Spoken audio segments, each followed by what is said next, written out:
গাজায় নেতানিয়াহু বাহিনীর আগ্রাসন যেন থামার নয়। প্রতিনিয়ত ত্রাণ নিতে গিয়ে প্রাণ হারাতে হচ্ছে নিরীহ ফিলিস্তিনিদের। স্থানীয় সময় রোববার উপত্যকাটির দেইর আর বালা শরণার্থী শিবির সহ বেশ কয়েকটি জায়গায় হামলা চালায় ইসরায়েলি সেনারা। এতে হতাহত হন বহু ফিলিস্তিনি। একই দিন ইসলাম মুহারেব আবেদ নামে এক সাংবাদিক ইসরায়েলি হামলায় নিহত হন।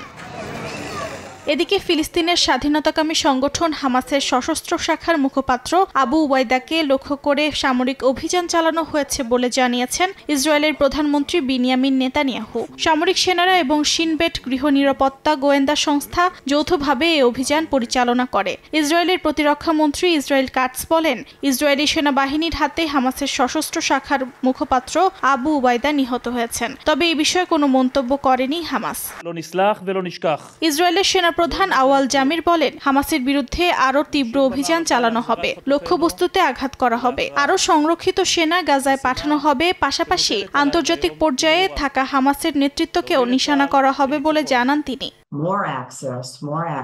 ওয়ার্ল্ড ফুড প্রোগ্রামের প্রধান সিন্ডি ম্যাককিন বলেন, ইসরায়েলের সামরিক অভিযান মানবিক সহায়তা পৌঁছাতে বাধা সৃষ্টি করবে, খাবারের সহজলভ্যতা সীমিত হবে এবং মানবিক কর্মীরা নিরাপদে কাজ করতে পারবেন না বলেও মনে করেন তিনি। মানবিক কর্মীরা কোনো লক্ষ্যবস্তু নয় উল্লেখ করে এই যুদ্ধাবস্থা অবিলম্বে শেষ করার আহ্বান জানান তিনি।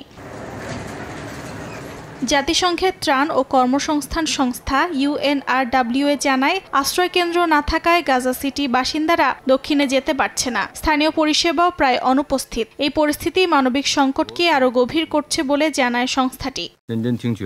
অর্জিতা শেহজিন, সময় সংবাদ।